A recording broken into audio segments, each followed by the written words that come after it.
On va parler du fait que on y arrive en fait. On est déjà là dans cette période qu'on vous parle. C'est juste qu'elle se vit à l'échelle individuelle et on n'est pas assez attentif pour le remarquer. Et il n'y a pas grand monde qui en parle. Okay? Mais les preuves sont là. Okay? Donc si jamais tu as l'impression que les choses vont de pire en pire, que tu es dans cette confusion globale, tu es perdu dans ce grand bordel qu'ils ont créé, cet extrait est pour toi. Écoute bien. La semaine dernière, on avait fait une rencontre pendant laquelle on avait fait un live devant des vrais humains. Pas juste une webcam comme là. Cette expérience nous a ouvert les yeux sur quelque chose que tout le monde semble ignorer. Alors là, on s'est dit, on va laisser la conversation se faire d'elle-même, mais j'ai quelques fils rouges à tirer. Okay? On était à table dans la ferme à l'extérieur en train d'attendre des musiciens faire de la musique. Enfin, on était samedi, tu vois. Et il y avait quelqu'un qui était là, je sais pas si je peux nommer, mais voilà, il y avait une dame très gentille. C'était vraiment une super personne. Et tu voyais, elle brille. Okay? Et puis elle avait un enfant. Et puis elle brillait, tu voyais, elle avait une joie. Ses yeux souriaient. Elle était, voilà. Et son mari, même genre de personne, tu vois. C'est lui aussi, il brillait. Tu sais, c'est ce genre-là qui ont une aura lumineuse, tu vois. Et je les vois comme ça, et puis on commence à discuter, et puis là j'apprends que cette dame-là, elle était médecin. Okay? Et elle était médecin, et pendant toute cette histoire de Covid, en fait, ça commençait à rester à travers la gorge, ça passait pas, elle commençait voilà. Elle avait des rêves aussi, qui ont commencé à se former à ce moment-là. Et puis à un moment donné, elle s'est dit, soit je vais prendre le vaccin et suivre le chemin de Babylone, soit je fais autre chose, tu vois. Et donc, du coup, elle a fait un choix de vie, de quitter la ville, j'imagine, et d'aller s'installer à la campagne, et elle est devenue maraîchère. OK? Et je l'ai vu comment elle était heureuse, mais j'ai quand même posé la question. Est-ce que tu es heureuse de ton... Elle venait tout juste d'avoir pour la première fois dans son contrat maraîchère. OK? Et du coup, je me suis dit, je vais lui poser la question, même si je connais la réponse, ça se voit. Je lui ai dit, est-ce que tu es heureuse aujourd'hui? Elle dit, ouais, oui, très. Tu vois, je dis, ok, ça se voit. Mais maintenant, j'ai une autre question. Est-ce que tu penses que tu aurais fait ce choix qui t'a emmené ce bonheur que tu as aujourd'hui s'il n'y avait pas eu le Covid? Du moins, est-ce que tu l'aurais fait aussi vite? Elle dit, ah non. Non. Et du coup, on discute, on réalise des choses ensemble dans cette conversation, et puis après on discute avec d'autres personnes. Et là on remarque que c'est le cas plus ou moins de la majorité des gens qui étaient là. C'est-à-dire qu'avant le Covid, ils étaient dans une situation, dans une vie presque comme dans un état d'hypnose où on continue à répéter les mêmes choses parce qu'on ne sait pas faire autrement, tu vois, avec des rêves qu'on n'osait pas avancer vers parce qu'on avait peur de l'échec, de perdre ce qu'on a et tout. Et ils ont vu le Covid comme un cul-de-sac. Okay? Et dans leur direction de vie. Et ils se sont dit, moi maintenant je change de vie. Okay? Et ils ont eu le courage de faire ce qu'ils n'avaient pas eu le courage de faire avant, même s'ils avaient grave envie de le faire. Ils n'avaient pas forcément le courage, le temps, les moyens, etc. L'inertie du mode de vie. Alors, c'est pas que le Covid leur a emmené les moyens. C'est que ils l'ont fait et ils se sont débrouillés. Et donc maintenant, j'aimerais bien... Il leur a retiré le choix, en fait. C'est pas qu'il leur a donné les moyens, c'est qu'il leur a retiré le choix de faire ce genre de choses. Et c'est ce qu'on disait tout à l'heure quand on parlait des obligations vaccinales des soignants et tout ça. Ce que je veux dire, c'est que l'épreuve qui est mise en face de toi va peut-être être ce qui va te mettre dans une situation suffisamment inconfortable pour que tu te décides enfin à faire ce que tu as vraiment envie de faire et qui va dans le sens du monde tel que tu veux le voir, plutôt que de continuer à faire parce que confort, parce que faut faire plaisir aux parents, parce que tu comprends, on a tous des crédits à payer et tout ça. Les gens dont on parle là aujourd'hui, ils avaient la grande maison, maintenant ils vivent dans une tiny house. Alors, c'est pas pour donner la leçon, parce que moi je sais par exemple à titre personnel, une tiny house, moi, ma famille, tout ça, je pense que ça fonctionnerait pas. Je pense que c'est pas quelque chose qui est fait pour tout le monde. Mais c'est parce que tu travailles à la maison, tu es tout le temps à l'intérieur, alors qu'eux ils sont tout le temps à l'extérieur, tu vois. Bien sûr. Donc les besoins c'est pas les mêmes, tu vois. Ouais. Mais ce que je dis, c'est qu'il y a des gens pour qui la tiny house c'est un rêve, il y a des gens pour qui c'est un supplice et une contrainte. Ce que je dis, c'est qu'il n'y a pas une solution toute faite qui marche pour tout le monde. Balance tout ce que t'as, achète une tiny house et tu vas vivre heureux à la campagne. Peut-être que ça marche pour lui, peut-être que ça va pas marcher pour toi. Mais en tout cas, ça va toujours mettre en place, enfin, tu vois, ces épreuves te mettent toujours en avant que t'as quand même cette possibilité. Moi, vous savez, je suis dans l'informatique, dans les jeux vidéo. Je veux dire, c'est pas un secret que il y a beaucoup de gens qui se posent des questions dans ce domaine de savoir combien de temps on va avoir un travail encore, puisque les IA elles sont de plus en plus performantes, elles sont de moins en moins chères. Nous, combien de temps on va encore avoir un travail dans le petit secteur dans lequel j'appartiens? Ok, donc peut-être que cet inconfort, c'est ce qui va me permettre d'avoir mon camion de falafel comme je me le traîne dans un coin de ma tête là depuis. Mais oui, mais ça fait des années. Et moi, le Covid, parce que là je vous parle de moi, mais le Covid en 2020 quand ça a commencé, j'étais à Laval, donc banlieue de Montréal, juste à côté du métro, et le matin je me levais, je me faisais mes 40 minutes de métro, j'allais bosser avec des gens qui pour un certain nombre d'entre eux n'étaient pas spécilement sympathiques. Je rentrais chez moi à 19h, j'étais exténué, il y avait mon gamin qui me hurlait dessus parce qu'il avait 1 an et demi et que c'était difficile parce que quand tu te tapes la journée et que tu as 10 heures de travail dans les pattes, tu as moins de disponibilité pour faire des choses là. Aujourd'hui, 5 ans après, je vous ai rencontré vous les gars, je suis à la campagne, je travaille depuis chez moi, donc le métro et tout ça, c'est d'histoire ancienne. Et voilà, je suis entouré dans un environnement beaucoup plus bienveillant que celui dans lequel j'étais il y a 5 ans. Et honnêtement, s'il n'y avait pas eu le Covid, je n'y serais pas, mais j'en suis 100% sûr de ça. Donc au final, encore le Covid, une fois, ça c'est ton chemin à toi, mais il y a d'autres personnes. Par exemple, j'ai rencontré, là je vais donner un cas qui est un petit peu différent. On a rencontré une dame qui était super gentille, et elle nous parlait un petit peu de ses inquiétudes. C'est celle qui nous a parlé de la vaccination obligatoire chez les soignants. Et elle nous parlait un petit peu de comment elle est inquiète, qu'est-ce qu'elle va faire, etc., etc. Et moi, je commence à poser des questions, du coup, et alors, ça s'est passé comment en 2020. Puis là, elle me raconte son histoire, et je vois que c'est une dame qui a l'air toute mignonne, toute douce, toute calme, quoi. Tu vois, la petite souris toute douce. Et qui m'explique qu'en fait, depuis 2020, elle est confrontée à des gros chats, voire des lions, etc., et qu'en fait, malgré la peur, elle a réussi à traverser ça tranquille, toute seule, avec 2 enfants qui visiblement étaient encore partiellement dépendants d'elle malgré leur âge. C'était pas des bébés, quoi, tu vois, ils avaient 18 et 20 ans, je crois. Du coup, tout d'un coup, je vois une femme extrêmement courageuse qui a réussi à confronter tout ça. Elle a réussi à ne pas se faire vacciner, elle a changé de vie, de direction, elle a fait plein de choses nouvelles. Évidemment, sa vie d'aujourd'hui lui convient un peu mieux que la vie qu'elle avait avant, en termes de, on va dire, elle est plus proche d'elle-même. Voilà, on va dire ça comme ça. Et maintenant, je la vois, elle, qui a réussi à faire tout ça, comme me demander à moi, Léo, que pour moi c'était beaucoup plus simple, le Covid. Moi je l'ai limite pas vu passer, quoi. Tu vois, elle me demande à moi qu'est-ce que je vais faire et tout, et je dis mais c'est pas à moi de te dire ce que tu dois faire. Tu comprends pas qu'à mes yeux c'est toi l'exemple. Tu as été confronté à un monde entier, la planète entière qui voulait te bouffer cru, ok, qui voulait te détruire, qui voulait t'imposer un vaccin, détruire ta santé, faire plein de choses négatives.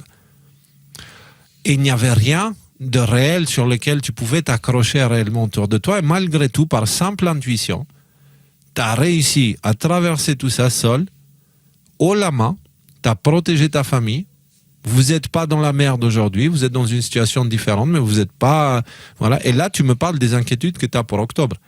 Je dis, mais moi, je vois devant moi un petit bout de femme avec un corps spirituel gigantesque, extrêmement musclé. Excuse-moi, mais c'est pas à moi de te dire comment tu vas faire, c'est à toi. Enfin, c'est pas à toi de me le dire, c'est que tu me l'as dit déjà. Tu me l'as dit à travers ton exemple. Tu m'as dit ça va aller. Peut-être tu ne l'entends pas encore parce que tu es attentive aux choses qui te font peur. Mais n'oublie pas de temps en temps de regarder derrière ce que tu as vécu déjà et tout ce que tu t'es pris dans la gueule. Et comment tu as su rester, tant bien que mal, en fait, droit au moins au niveau de tes convictions. Tu t'es pas laissé vacciner, tu n'as pas accepté toute cette autorité débile qui nous était imposée, toutes ces choses-là. au prix d'une vie sociale que peut-être on n'en veut même plus, tu vois. Il y a des nouveaux cercles qui se font. Ça, d'ailleurs, aussi. Oui. C'est un autre truc. Et cette dame-là, elle a rencontré des personnes depuis, parce que manifestation, parce que ci, parce que ça, des lieux de rencontre. Elle est mieux entourée. Oui, Nico. Oui, le message de cette dame, il est quand même important, parce qu'il y a beaucoup de personnes qui sont dans cette situation à appréhender les défis du futur, les défis qui s'approchent de nous. Alors que si regardaient avec une forme d'objectivité ceux qu'ils ont traversé dans une relative silence, discrétion depuis des années, mais pour beaucoup de gens, ça semblerait insurmontable. Ils se sont déjà prouvé à un moment donné la force qu'ils ont à traverser les défis. Beaucoup de gens ne l'ont pas surmonté. Beaucoup de gens ne l'ont pas surmonté. Ils sont tombés dans les pièges narratifs, dans les pièges sanitaires, dans les pièges, dans tous les conneries là. La plupart des gens, ils sont tombés là-dedans. Donc déjà, ne pas être tombé là-dedans, c'est un exploit. Mais en plus, voilà. Donc pardon. Mais regardez juste le chemin que vous avez parcouru pendant ces périodes de crise, et vous allez voir que en face de vous, il n'y a pas de défi que vous ne pourrez pas surmonter.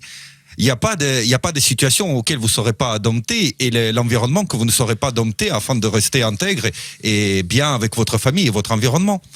Votre environnement, par contre, il peut changer, comme Léo il le dit. Parce que quand vous changez d'état d'esprit, très souvent, vous changez aussi. Tu raisonnes plus t'as plus la même résonance avec les gens qui t'entourent, et ceux qui résonnent plus du tout avec toi disparaissent comme ça du jour au lendemain. Mais il y a un truc, il y a un phénomène qui est quand même c'est limite psychiatrique, rendu là, mais vous vous rendez compte quand même que l'anticipation de l'épreuve est souvent bien plus terrifiante que l'épreuve elle-même. Parce que moi aussi, là, j'ai pas envie de repartir dans 5 ans de Covid, tout ça, là, machin, et si on me dit, ils vont arriver, et ils vont vous foutre la pression, et tous les jours à la télé, on va vous traiter de ceci, de cela, d'irresponsable, de dangereux, de machin, de ceci, de cela. Il va falloir aller éplucher des tonnes de documents pour savoir pour essayer de savoir où se trouve un petit peu un semblant de vérité. Et j'ai pas envie de le refaire. Mais ce que je sais, ce que l'histoire me prouve, c'est que je l'ai fait au moment où il fallait le faire. Que oui, c'était désagréable, mais qu'au final, maintenant qu'on est passé à travers, on est passé à travers. Et que si jamais l'occasion se représente, l'occasion se représentera, et on verra à ce moment-là, on improvisera comme on a improvisé à l'époque. Et on n'a pas improvisé sur la chance, mais on a improvisé, en tout cas, et là je parle, je pense, pour nous trois, mais on a juste plané sur l'aide, sur le vent dans le dos que l'univers nous portait, parce que je pense que cette aide qu'on a reçue était liée au fait qu'on faisait des choses dont on était convaincu que c'était les bonnes choses à faire.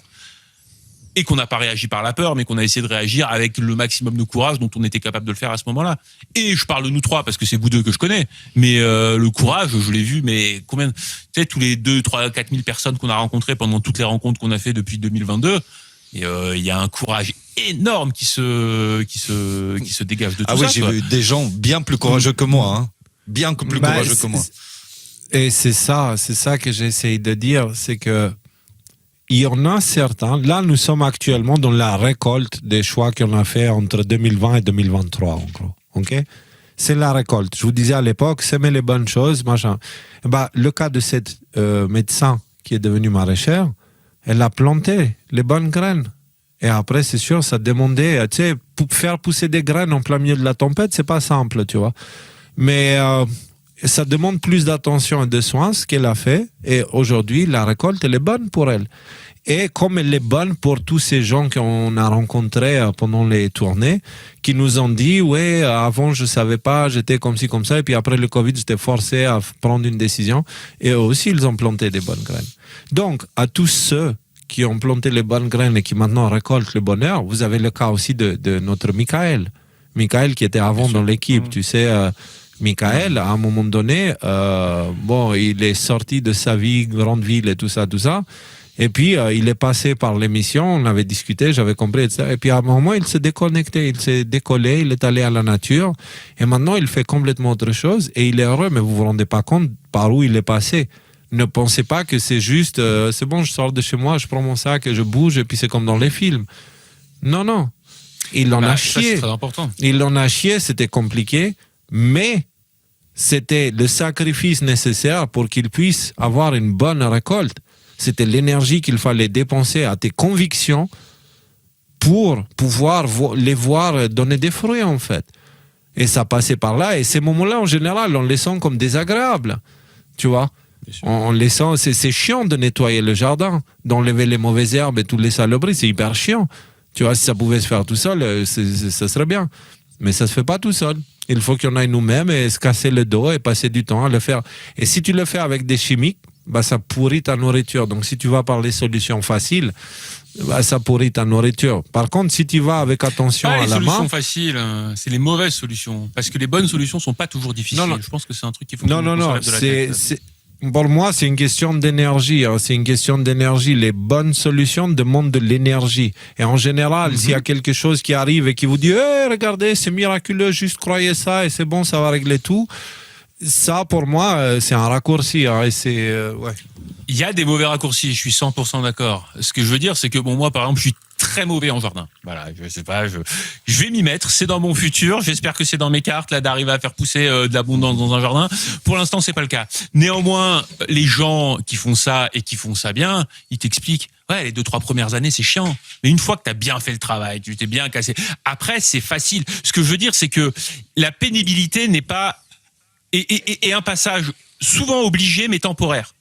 Et après, elle s'évapore. Et après, on a à nouveau de la facilité. Et même ce que tu peux percevoir comme étant une difficulté, comme quand tu es dans ta vie où t'as pas encore appréhendé, enfin t'as pas encore embrassé à bras le corps cette difficulté, ça peut. Tu peux voir ça comme se casser le dos à arracher les mauvaises herbes. Tu peux aussi voir ça comme je suis dans mon jardin 4 heures par jour et je suis pas devant mon purée d'écran d'ordinateur. Donc ce qui peut paraître difficile, T'as mal compris ce que je disais. Oui, enfin, je l'ai pas dit dans ce sens-là, mais ce qui va, oui, tu dis la même chose en fait. C'est l'énergie que tu donnes va nourrir ton projet en fait. Et du coup, concrètement, à tous ceux qui ont fait le bon choix entre 2020 et 2023, maintenant ils ont la bonne récolte. Félicitations à vous parce que vous comprenez ce que veut dire on y est arrivé. Okay? Parce que vous êtes arrivé, vous n'êtes pas encore dans le monde parfait, absolu, libre, etc. Mais vous êtes arrivé où? Vous êtes arrivé à un point précis de votre être où vous avez confiance en vous-même, okay? Que les situations difficiles, elles ne sont pas là pour vous pourrir la gueule, elles sont là pour vous indiquer de façon claire quels sont les choix à éviter en fait. Et vous force à assumer vos choix et ne plus être dans la tête ailleurs, dans la parole ailleurs et dans les actes ailleurs. Ça vous permet de vous aligner. Et pour revenir à ton exemple, Rudy, de tout à l'heure, il n'existe pas de raccourci pour un chemin qui est une ligne droite. Il n'existe pas. T'as le trou de verre, mais après, là, c'est autre chose. Oui, je suis sûr que tu allais dire ça. Le jour où t'en verras un, tu me diras. Donc, c'est parce que c'est une ligne droite entre les deux extrêmes, en fait.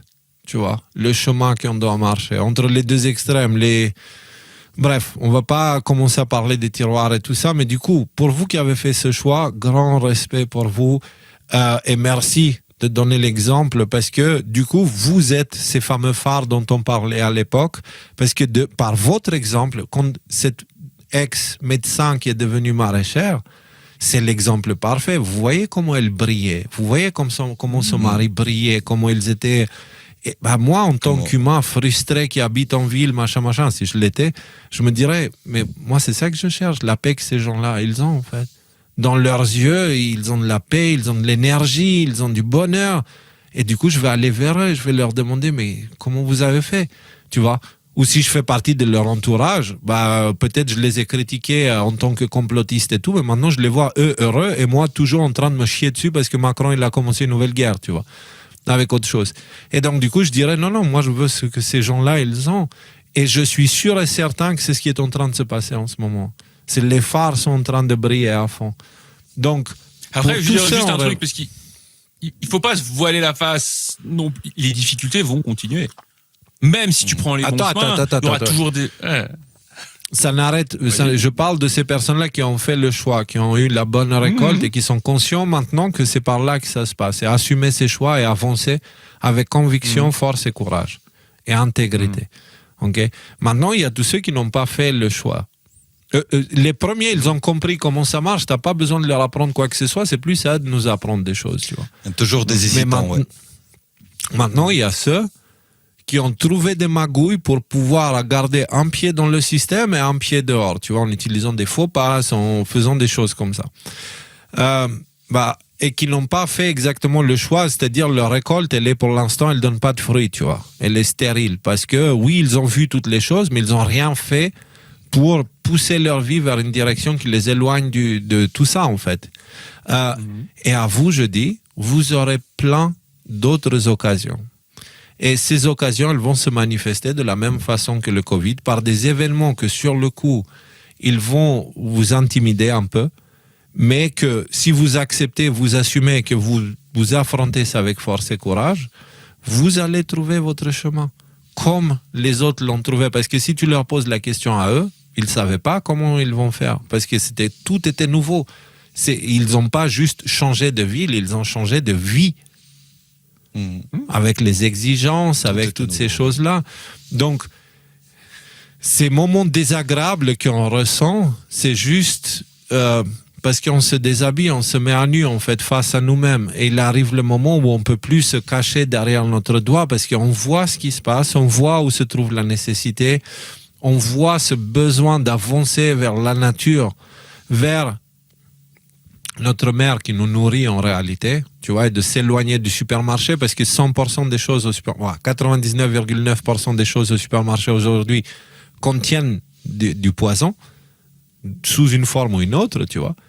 Et 100% des produits qui grandissent dans la nature, qui sont produits à travers des méthodes naturelles, nourrissent, soignent, protègent, enfin, c'est équilibré et tout ce que tu veux. Et d'ailleurs, j'ai remarqué un truc, tu vois. Ici, au village, ça c'était dans la conversation, on a déjà parlé de stérilité, de tous ces sujets-là, vous vous rappelez. Et j'ai remarqué un truc, c'est dans les grandes villes, ou dans... Je ne sais pas si c'est une question de ville, mais en tout cas, je sais que, par exemple, en Albanie, à Tirana, il y a un problème, tout le monde a des filles. C'est le rapport entre naissance de garçons et naissance de filles, c'est grave. Il y a une énorme différence. OK ? Par contre, à la montagne, ici, c'est beaucoup plus équilibré. Il y a même plus de garçons, je dirais, en moyenne. Alors que tu as des familles aujourd'hui qui sont à leur 7e, 8e enfant juste parce qu'ils veulent un garçon, ils n'arrivent pas à l'avoir, tu vois. Et donc, il y a quelque chose aussi, comprenez que vivre en dehors de ces grandes villes, dans ces grandes villes, ce qui se passe, c'est que tout le monde est un peu stressé parce que tout le monde est méfiant les uns des autres. Okay? Il n'y a pas d'autre danger que les autres, donc notre instinct de survie se tourne contre son prochain parce qu'on ne le connaît pas.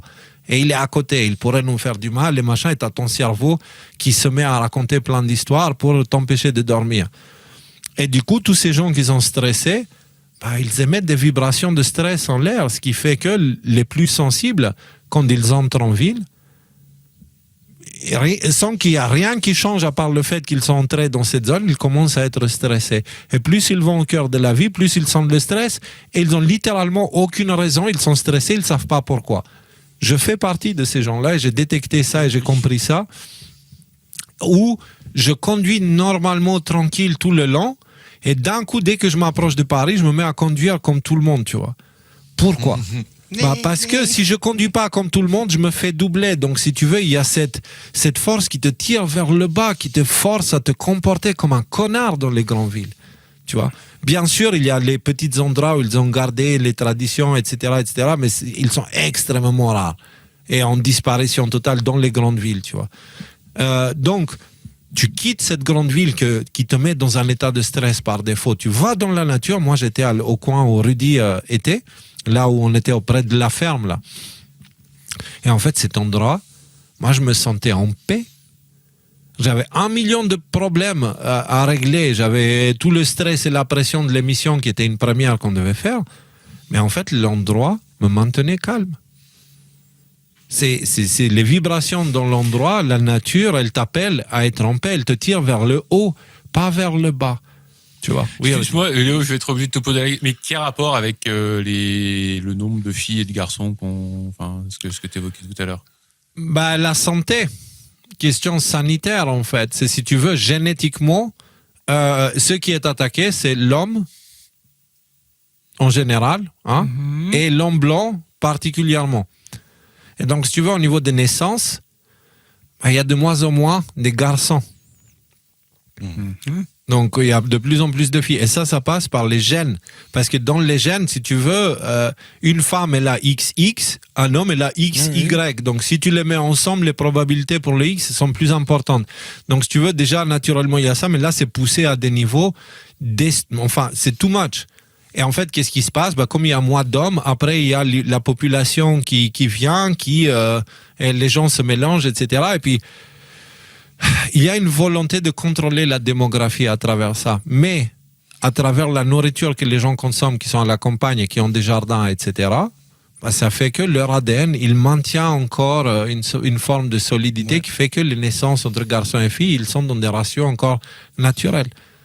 Donc c'est la nourriture, on parlait du supermarché. Mange au supermarché, c'est blindé d'hormones et des choses comme ça qui vont te dérégler, qui vont faire... Bref. Donc c'est dans ce sens-là que je le disais. Ouais. Je pense aussi qu'il y a juste pour finir sur ce propos, je pense aussi qu'il y a un aspect matériel avec les médicamentations qu'on peut trouver dans les eaux, blablabla, la nourriture et tout. Mais il y a aussi un aspect très spirituel et très mental. Dans les grandes villes de l'Occident, c'est là où prospèrent les idéologies qui ont fait, par exemple, de l'homme blanc, en fait, le pire ennemi du monde. C'est là où ils prospèrent ces idéologies. Et je me demande si à un moment donné, si ces sortes d'idéologies, justement, ils ne contribuent pas à ce qu'à un moment donné, justement, on n'en fait pas. Ça, c'est une hypothèse. Mais je crois que aussi bien la nourriture spirituelle que matérielle, il peut agir. Mais dans tous les cas, vous qui n'avez pas encore fait le choix, les gens qui ont déjà fait ce choix sont pour vous la preuve vivante que c'est possible d'y arriver. On parlait tout à l'heure du blob de l'état profond. Écoutez, ils ne sont pas invincibles. Mais ce n'est pas en leur faisant la guerre qu'on peut les vaincre. Parce que les seuls outils qu'on a pour leur faire la guerre, c'est leurs outils. Et ils sont prévus et programmés pour qu'ils ne puissent pas être tournés contre eux.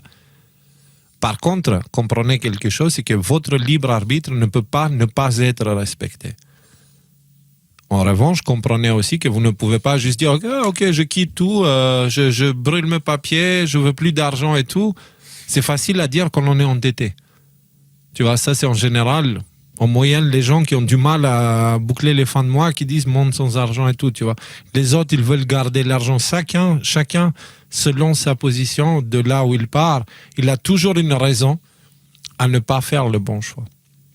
Mais moi, je vous dis, les gens qui vous entourent, demandez-leur qu'est-ce qu'ils ont fait entre 2020 et 2023. Essayez de voir les bons exemples et vous allez voir que le Covid, ça ne nous a pas détruit du tout.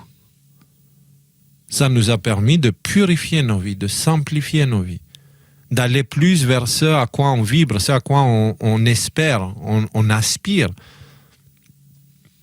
Et donc, du coup, comprenez aussi que pourquoi ceux qui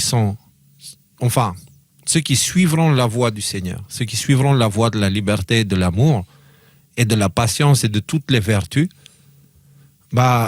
ils sont en train de sortir. Déjà, il n'y a rien qui peut les arrêter. Rien, absolument rien. Et du coup, ça dépend de chacun de nous. Cette question de on y arrive, c'est pas un moment où tu regardes les journaux, TF1 qui dit c'est bon les gars, on est arrivé. C'est pas comme ça. C'est à l'échelle individuelle que ça se manifeste et on vous dit ça aussi depuis 2023-24. Et justement aujourd'hui, c'est en train de se manifester. Qu'est-ce qu'on a planté? Et maintenant, on peut se poser la question, qu'est-ce qu'on va planter à la prochaine vague? N'ayez pas peur de ces moments-là. C'est pour ça qu'on fait ça aussi. Et c'est aussi pour vous dire, ce sont des preuves. Les preuves, elles sont réelles. Tous ces gens qui ont changé leur vie à cause du Covid, si vous leur demandez à l'époque, ils vous diraient, je ne sais pas comment je vais faire. Oh, c'était la panique. Et aujourd'hui, ils sont heureux. N'oubliez pas ça. C'est là où je pense que c'est là où finalement ils prennent... Parce que souvent, tu as dit, Léo, et nous avons dit, on ne sait pas vraiment ce que l'on fait. Et là, je vois un peu l'effet des rencontres qu'on fait tous ensemble. Et l'aspect ultra important. Parce que dans ces rencontres, il y a tout le monde. Il y a les gens qui sont à différentes phases de leur vie, dans différentes interrogations, dans différentes énergies, démarches. Et le fait de se retrouver ensemble, celui qui cherche une réponse pour sa vie immédiatement, il a beaucoup plus de chances de la trouver dans ces moments-là. Parce qu'il va rencontrer les gens qui étaient il y a peut-être quelques mois ou un an à ce stade à lui, et vice-versa. et ces partages d'expérience, il est très très important. Et cet encouragement, cet établissement de contact, ces liens qu'on est censé créer. De voir des exemples réels, en fait. Moi, je me suis pris une claque dans la gueule parce que j'ai vu des gens qui étaient arrivés. Et moi qui en parle, je suis derrière eux maintenant, tu vois. Pareil, Donc, je suis honoré, je suis ravi, je suis heureux pour eux. Il n'y a pas de jalousie ou quoi que ce soit. Au contraire, je les regarde avec fierté. Je suis fier pour eux. Non pas parce que j'ai quelque chose à faire. Je pense pas que j'ai quelque chose à faire avec ça. Je suis fier pour eux en tant que frère qui regarde ses frères et sœurs, tu vois. Et, mais j'aimerais rappeler une dernière chose aussi. Oui, vas-y, on dit comme ça un dernier point et on peut... D'accord, ouais. C'est que dans ce genre de situation, en tout cas, moi, c'est une accumulation de témoignages qui me fait en sortir une loi empirique que je suis pas capable de justifier ou quoi que ce soit, mais en tout cas, je constate qu'elle est là. C'est les opportunités. Tous ces gens qui ont réussi à s'en sortir, à un moment donné, ont dû sacrifier quelque chose, que ce soit un confort financier, un statut social ou quelque chose comme ça. Et ce sacrifice-là, à un moment donné, fait qu'ils se sont retrouvés un petit peu dans le vide, dans une situation d'inconfort. Et dans ces situations d'inconfort-là, il y a très souvent, dans tous les témoignages qui sortent, une opportunité qui sort, une opportunité qui arrive, et qui fait que toi, tu te dis, ouais, mais moi, je peux pas faire ça, parce que lui, il a eu de la chance. À ce moment-là, il est tombé sur le gars qui lui a dit, tiens, je vais te vendre ma ferme pour 3 fois rien, et des choses comme ça. Ouais. Ok, tu l'auras pas celle-là d'opportunité, mais il y a la tienne qui t'attend d'opportunité. Et c'est pas... Et Oui, voilà. Ouais. Et c'est pas ça. Il faut pas Donc, voilà. utiliser les opportunités en or des autres comme excuse pour ne pas le faire Pour rien soi-même. faire, C'est malsain. exactement, ouais. C'est malsain. Voilà, ceux qui font ça, ils sont condamnés à tourner en rond dans une poêle dont le feu est allumé maintenant et c'est en train de chauffer. Donc, tant qu'ils restent là-bas, ils vont se mettre à cuire. Donc, vraiment, ne faites pas ça, c'est malsain. N'utilisez pas la réussite des autres ou la chance des autres. La chance n'existe pas. Ils ont eu cette occasion en or parce qu'ils étaient alignés dans ce qu'ils voulaient. Papa s'est manifesté, il leur a donné ce qui était à eux, en fait, au final.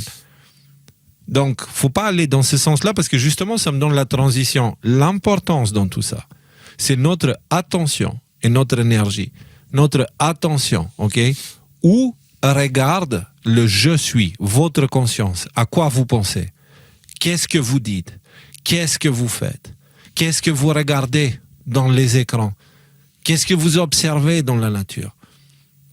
Votre attention nourrit ce que vous projetez dans votre futur.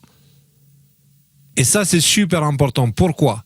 Parce que si cette très gentille dame qui avait un corps humain, enfin un corps physique d'une souris, mais un corps spirituel d'un géant, ok, géant blanc positif, si elle prenait en compte ça, elle ne donnerait pas son attention aux choses négatives de la vie. Je manque de c'est pas qu'elle le fait, hein, je prends pas elle comme exemple, là je prends moi comme exemple, par exemple.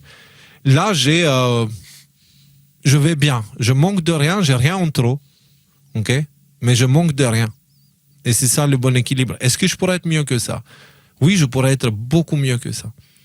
Mais si je passe mon temps à dire ouais, mais tu sais, au début, on avait plus de dons, ça nous permettait de faire plus de projets, on avait plus de gens qui ont payé pour être à l'équipe, etc.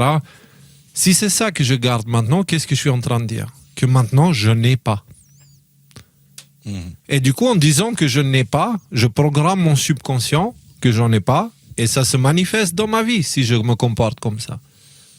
Vous comprenez? Donc, quand vous dites « donne-moi ça », vous lui dites que vous ne l'avez pas. Alors que ce qu'il vous demande, c'est d'avancer vers cette chose-là. Et lui, il vous ouvre le chemin parce que vous l'avez déjà. Au moment où vous faites une prière, vous mettez enceinte l'univers avec votre pensée. Mais après, cet enfant, il doit être nourri. Oui? Ben moi, par rapport à ça, bon, c'est la fameuse loi de l'attraction que je commence un tout petit peu à saisir comment ça marche. Et je pense que je privais n'importe comment, en fait, jusqu'ici. Je me rends compte que tous les problèmes que j'ai, merci bon Dieu, beaucoup de problèmes que j'avais là, ces 2-3 dernières années, qui ces derniers mois se sont magiquement résolus et c'est génial comme ça.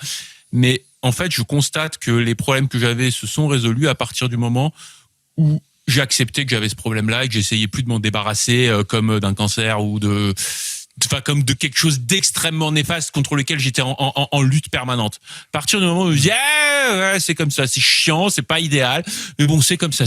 Aujourd'hui, Rudy, c'est ta vie, donc il va falloir que tu apprennes à dealer avec. Et là, d'un coup, ça devient un peu moins important. Je vais vous donner, je sais pas pourquoi, je ressens le besoin de partager ça avec vous, les gens. Peut-être qu'on en a déjà parlé dans une émission, je sais plus, je sais qu'on a déjà parlé avec quelqu'un. Mais quand on a quelque chose qui nous hante et qui nous cause beaucoup de détresse, c'est facile de dire bah vas-y, passe à autre chose, lâche prise. Mais dans la réalité, c'est hyper compliqué à faire. La manière que j'ai eu de le faire, c'est que je personnalifie dans ma tête la partie de moi qui est en train de râler, en train de se plaindre. Ouais, c'est dégueulasse, c'est comment ça se fait? Tu penses pas que je mériterais d'eux et tout ça? C'est là, je la personnalise dans ma tête, je la vois, je la serre dans mes bras, je lui dis merci d'exister.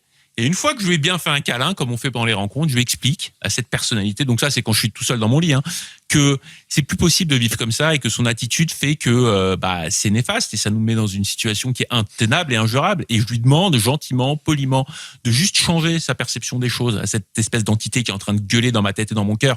Et que ça va aller mieux. Et j'ai fait ça une fois, et puis après, tu vois, ça se tasse, mais ça revient. Tu refais ça. Et au bout de 3-4 fois, cette entité qui est tout le temps en train de gueuler, elle se calme. Parce qu'elle est rassurée. Parce que je lui ai dit, écoute, on va pas se débarrasser de toi. C'est juste qu'on a besoin d'interagir, toi et moi, de manière différente. Et du coup, quand t'es complètement apaisé comme ça, t'es dans un bon terrain pour voir les problèmes qui disparaissent, alors que t'as rien fait. Alors que ça fait 5 ans que t'es en train de te battre contre les problèmes et que t'es exactement au même endroit, voire même t'as fait marche arrière. Là, t'as rien à faire. Et le problème s'est résolu par lui-même. Et si ça arrive une fois, tu dis, dis donc, j'ai eu de la chance. Mais quand ça arrive 3-4 fois dans ta vie, puisqu'on parle à des gens, ils te disent, mais j'ai fait pareil, et c'est ça qui s'est passé. Donc j'ai l'impression qu'il y a quelque chose à comprendre. Moi, j'ai rien à vous enseigner, les gens qui m'écoutaient. Je vous donne juste comment quelque chose, ça a marché pour moi, quoi. Alors toi, en le faisant, tu as donné ton attention de façon consciente à une partie qui gueulait, mais non pas pour la laisser s'exprimer, plutôt pour la rassurer. C'est pas exactement la même, c'est pas la même chose. C'est super ce que tu as fait, et c'est une très bonne manière, en effet, de voir ces choses. Les anciens, ils avaient personnalisé ces entités par l'ange et le démon, tu vois, le diable et le Christ. Et tu vois ce que je veux dire? Ils avaient, comme dans les dessins animés, t'as l'ange et le mais j'insiste sur l'importance de l'attention, parce que je remarque vraiment un truc qui revient constamment. Il y a très peu de gens qui font réellement attention à comment ils parlent, en fait. Alors, je veux dire des choses, peut-être ça va saouler certains qui me connaissent, mais Nico, tu vas pouvoir me défendre. Certains disent, par exemple, mais on bouffe bien ici. Et moi, je dis, non, on bouffe pas, on mange ou on se nourrit, en fait. Parce que bouffer, c'est remplir un vide. Se nourrir, c'est transformer la nourriture en ton corps, tu vois. Donc, et ce qu'on dit, en fait, il va dans le subconscient et on le vit après. Là, j'ai pris un exemple, mais combien de fois j'ai entendu? De toute façon, j'y arriverai pas. Mais n'essaye pas dans ce cas, tu perds ton temps. Tu le dis toi-même, tu vois. Donc, c'est trop mortel ici. Tu vois? C'est ça, c'est terrible. Mais cette chanson est magnifique, elle est terrible. Non, elle n'est pas terrible, elle est magnifique. Ok? Si tu veux dire magnifique. Ou... enfin bref, vous avez compris l'idée, mais écoutez-vous parler, parce que parler, c'est aussi une énergie. Alors maintenant, vous savez quel est devenu mon plus gros problème? C'est une posture aussi. C'est pas qu'une énergie, c'est une posture. Quand tu dis je vais essayer, et quand tu dis je vais tout donner pour le faire, c'est pas la même chose. La posture d'essayer, c'est de dire peut-être 50% de chance que j'y arrive pas, tu vois. Voilà. Ouais. C'est une posture. C'est une position. C'est comme si tu te positionnais dans les starting blocks pour lancer quelque chose. Maître Yoda l'a dit, fais ou ne fais pas, mais n'essaye pas. Tu vois. Exactement. Ouais. Mais tout ça pour dire, quand on parle, pourquoi je dis que la parole c'est de l'énergie, c'est parce que quand on a quelque chose en tête, okay, ça c'est un problème que j'ai en ce moment. J'ai un truc en tête et puis je me mets à en parler. Tu vois, je l'ai fait même dans les émissions où je parlais des projets, etc., même entre nous. Et le truc, c'est qu'en parlant, j'ai dépensé cette énergie que j'aurais pu utiliser à réaliser le projet. Et donc, ça, c'est un enseignement que j'ai appris. Genre, parfois, fermer sa gueule permet de conserver des ressources indispensables pour mener à bien nos projets. Et parfois, ça peut nous résoudre des problèmes, mais parfois, ça peut créer des problèmes parce que du coup, si on n'en parle pas du tout, bah, c'est l'effet inverse qui s'oppose. Tu ne peux jamais rencontrer la bonne personne parce qu'il n'y a personne qui sait ce que tu fais, tu vois. Mais de ce côté-là, j'ai rencontré plein de gens où je me suis vu en eux, qui me parlaient de projets les uns les plus complexes que les autres, alors qu'ils n'avaient même pas fini de faire leur choix de 2020-2023. Vous voyez? Et donc, du coup, le problème de ça, de se lancer des trucs insurmontables ou d'entrer dans des choses, tu sais, un peu exagérées, c'est-à-dire, je passe de je sais plus comment je vais nourrir ma famille demain à ma volonté, c'est d'être millionnaire demain. Sinon, s'il y a autant de décalage entre les deux extrêmes, tu vois, c'est pas ça. Mais même quand on a des idées, des projets, etc., il faut faire très attention. Écoutez-vous, combien de temps vous consacrez à penser à cette chose, à parler de cette chose et à faire. Et moi, ce que je remarque en ce qui me concerne, je passe plus de temps à penser, à réfléchir et à parler de ça que de faire la chose. Et au final, je réalise que plus je parle d'un projet, moins il y a des chances que je le réalise. Parce que ce sont des petites astuces, des petites techniques. Votre attention, votre concentration, quoi vous le donnez. Et ben, étant donné qu'il s'agit là maintenant d'assumer les choix et d'être dans le concret, ben, il faut que ce soit à l'action qu'on donne cette énergie. On a assez parlé, ça fait des années maintenant. Et cette action consiste à quitter Babylone, à sortir de ce système dont on parlait tout à l'heure, parce que le système lui-même est corrompu. Tu ne peux pas arrêter le criminel. Enfin, ce système criminel, tu lui demandes la justice. Tu ne peux pas demander au problème d'apporter la solution. Enfin, tu ne peux pas demander à ceux qui ont créé le problème d'apporter la solution, parce qu'eux bénéficient du problème. S'il y a un problème, c'est parce que pour eux, ce n'est pas un problème. Pour eux, c'est la solution. Mais comme c'est une solution injuste, ce qui est une solution pour eux, c'est un problème pour nous. Donc, et une dernière chose, ne faites pas ce que j'ai vu d'autres personnes faire aussi. Ouvrir les yeux, bonjour, comment ça va? Et tout de suite, poum, smartphone, je vais regarder où il y a des manifs, qu'est-ce qu'il a dit Macron. Et ne faites pas ça. Surtout pas le matin. C'est la pire des choses. Parce que toute votre énergie va aller dans cette direction. Après, il ne restera rien pour vos projets. Et tout ce qui se passe maintenant, ce sont aussi des choses pour vous distraire afin que vous n'évoluez pas vers votre destinée. Absorbez votre énergie. Votre énergie, qui est votre attention, sont les sources de l'existence et de tout ce qui est. Donc, attention comment vous l'utilisez. Écoutez-vous parler, observez-vous à l'œuvre, observez vos pensées, gardez en tête que beaucoup y sont arrivés déjà, gardez en tête que vous aurez plein d'opportunités à y arriver aussi, et tout ça pour dire que il y a la première partie du train qui est sortie du tunnel. Voilà. Donc, pour ceux qui sont dans les wagons plus en arrière, gardez les yeux fixés à la sortie du tunnel. Ça va aller. On va y arriver. Moi, j'ai rien d'autre à ajouter, les amis. Si vous voulez dire bonne nuit, comme ça, on peut finir un live en moins de 2 heures pour une fois. Ouh, ça il va. reste quoi? Je me lance. Vas-y, Nico. J'ai envie de dire merci à tous ceux qui nous regardent et ceux qui sont venus nous rencontrer. Vous êtes, comme l'a dit Léo, vous êtes des vraies inspirations pour nous et réellement ceux qui nous donnent l'énergie, l'attention pour continuer et pour chercher toutes les façons possibles afin d'améliorer nos vies personnelles et nos vies communes à tous. Je vous embrasse et je vous dis à très bientôt. Et moi de mon côté, même chose que Nico, avec un mot supplémentaire pour aussi les gens qui nous ont accueillis. C'était dans mon environnement, là, dans mon quartier. Un énorme merci, c'était une expérience qui était vraiment magique. Donc un grand merci à eux. Je vous embrasse tous et on se dit à très bientôt. Et en ce qui me concerne, je voudrais juste tirer l'écran, s'il te plaît. Je voudrais juste vous montrer cette image et vous dire que c'est exactement ce qu'on est en train de vivre maintenant. Voilà, c'est le soleil qui se lève. N'ayez pas peur du froid, n'ayez pas peur de la nuit, parce que la nuit, c'est fini. Commencez à vivre.